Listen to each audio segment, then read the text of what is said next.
सुंदर हस्ताक्षर स्पर्धा आहे आपल्याली. अजिबात आवाज करायचा नाही, आहे की नाही. आवाज न करता सुवाच्य आणि सुंदर अक्षरामध्ये लेखन करा.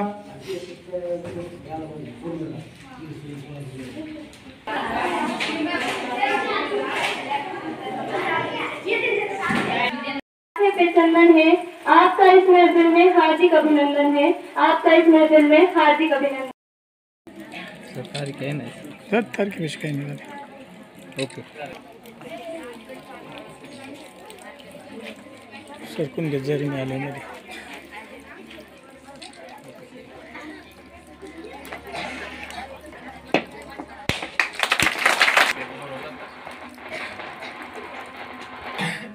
सहकाराचे महामेरू डॉक्टर पद्मश्री विठ्ठलराव विखे पाटील यांचा जयंती उत्सव आणि या जयंती उत्सवाचं जे पहिलं पुष्प आज आपण या ठिकाणी आपल्या विद्यालयामध्ये आपण सादरीकरण करत आहोत.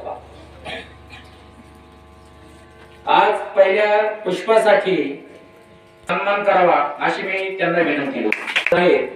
यांचा सन्मान करावा अशी मी त्यांना विनंती करतो.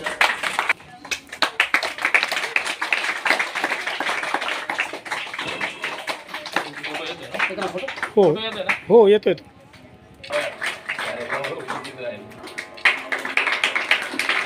व्याख्यान सुरू करावे अशी मी त्यांना अगदी मनापासून विनंती करते. मित्रांनो,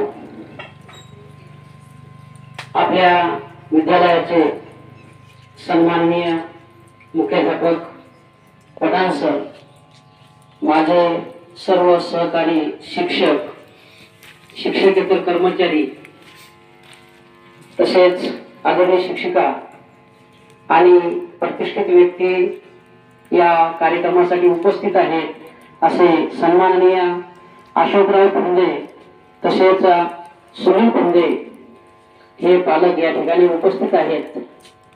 आणि विद्यार्थी मित्रांनो, आजचा हा भावनिक कार्यक्रम जेणेकरून जयंतीच्या निमित्ताने या विद्यालयामध्ये बोलण्याची मला संधी मिळाली.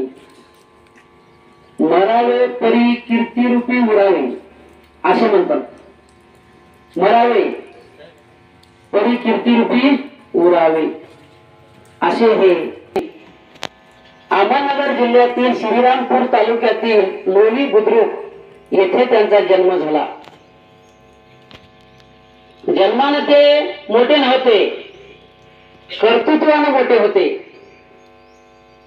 काही व्यक्ती जन्माने मोठे असतात, काही कर्तृत्वाने असतात. हे व्यक्तिमत्व गरीब घराण्यात जन्माला आले. सर यांचं शिक्षण 4थी पर्यंत आहे.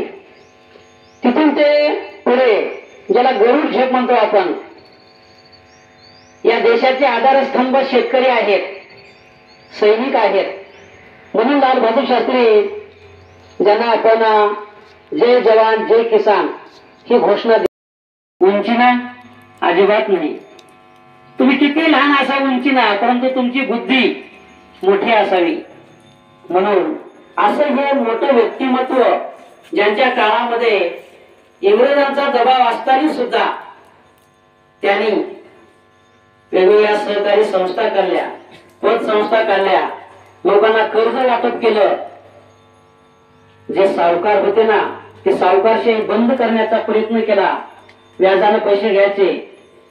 त्याच काळामध्ये इंग्रजांनी सर तुकडेबंदी शेतीची सुरू केली आणि त्याचा फायदा शेतकऱ्यांना झाला नाही, इंग्रजांना झाला. एक एक तुकडा विकत घ्यायचा आणि आपल्या साम्राज्याला जोडायचा, त्यांचं नाव त्यावर कोरायचं आणि शेतकरी कर्जबाजारी झाले.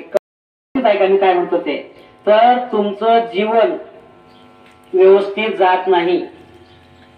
जसं सर आपण दूध गरम करतो, दूध गरम करते त्या दुधाजवळच आपल्याला थांबावं लागतं. जिथं पातेलं ठेवलं तिथं आपण, जर आपण तिथून बाजूला गेलो तर दूध उतू जाण्याची सिस्टर त्या ठिकाणी कार्यक्रमाला वर्ग यांच्यामुळे आपण आहोत, हे तुम्ही लक्षात घ्या.